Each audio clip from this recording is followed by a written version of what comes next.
ভাই এটা রিভিউ দেওয়ার কিছু নাই, এটা কোনো মুভির মধ্যে পড়ে না। ওইরকম ভালো লাগে না যতটা এক্সপেক্ট করছিলাম, মানে মুভিটা ওভারঅল এত ভালো হয় নাই। এরকম ফালতু মুভি আমার লাইফে দেখি। ছবিতে কোনো মুভিতে কোনো কাহিনী ছিল না। কাহিনীতে হচ্ছে যে মানে ম্যাচ করতে পারে নাই, কি দেখলাম কি না দেখলাম ওটা আমরা ক্যাচ করতে পারিনি। ফার্স্টের দিকে আমার কাছে ওরকম লাগে না, আমার এই লাস্টের দিকে খারাপ ছিল না, ভালো ছিল।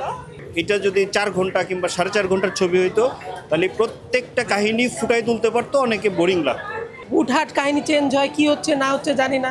এই নায়িকা চলে গেল, এই যে আমি বললাম ভালো খারাপ, এই বের হয়ে ভাই মুভি খুব ভালো হয়েছে, দারুণ মুভি, এরকম অবস্থা মুভি এই হয়ে যায়, এই আবার সামনে এসে ঠিক হয়ে যায়। মানে কি যে এক মুভি, সর্বকালের মানে খারাপ মুভি এটা, এটা কোনো স্টোরি হয় নাই, কোনো কিচ্ছু হয় নাই ভাই, একদমই হয় নাই। ভালো লেগেছে, মানে ডিফারেন্ট, ইউজুয়ালি সাকিব খানের মুভিগুলো যেরকম হয় সেরকম না। অ্যান্ড মানে আই হোপ যে এরকম মুভি আরও রিমেক হতে থাকবে। এখন বলবো না যে আমাদের দেশের ছবি খারাপ, আমি এগুলো বলতে দিকে চাচ্ছি না, মানে আসলে ওইভাবে ফুটাই তুলতে পারে নাই।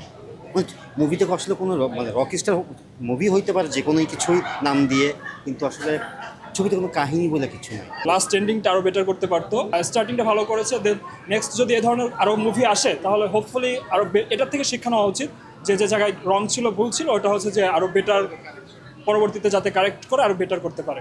ভালো ছিল। এতদিন সাকিব খান একজন নায়ক ছিল, বাট এখন মনে হচ্ছে সাকিব খান একজন জাত অভিনেতা, খুবই ভালো ছিল।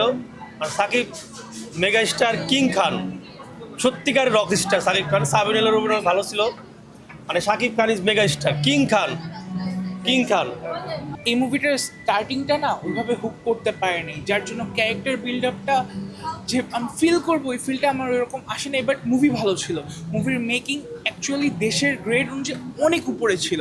এরকম মুভি আরও আনা উচিত, আর স্ক্রিন প্লেটা একটু স্ট্রং হলে মুভি একটু টপ ক্লাস হইতো। আমাকে উড়িয়ে দাও, ওইটা আমি অনেক এনজয় করছি, আর সাকিব খান তো সাকিব খান, সে অনেক ইমপ্রুভ করছে। আর তার যে অ্যাক্টিং স্কিল অনেক ভালো ছিল, সে অনেক ভালো অ্যাক্টিং করছে, সে তো সেই, তার ব্যাপারে কোনো কিছু না। তবে ক্যামেরা হ্যান ত্যান সব কিছু ভালোই ছিল।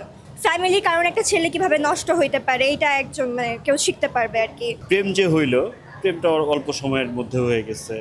তারপরে ব্রোকেন ফ্যামিলি কিভাবে কি করলো না, পুরা সিনটা আসলে অনেক সময় লাগলে ফুটাই তুলতে পারতো, বাট কাহিনী ইজ গুড। আর রকস্টারের বেসিক্যালি হচ্ছে আপনার গান, একটা রকস্টার যেরকম হওয়া দরকার ওরকম দেখাইছে। ভেরি সাবিলা নূরের অভিনয় খুবই ভালো ছিল, উনি খুব ভালো অ্যাক্টিং করছে, কিন্তু সব কিছু মিলে মিডিয়াম ছিল। হাইপ ছিল ঠিক আছে, দেখা যায় মিডিয়ামই ছিল, মানে মিডিয়াম টাইপের।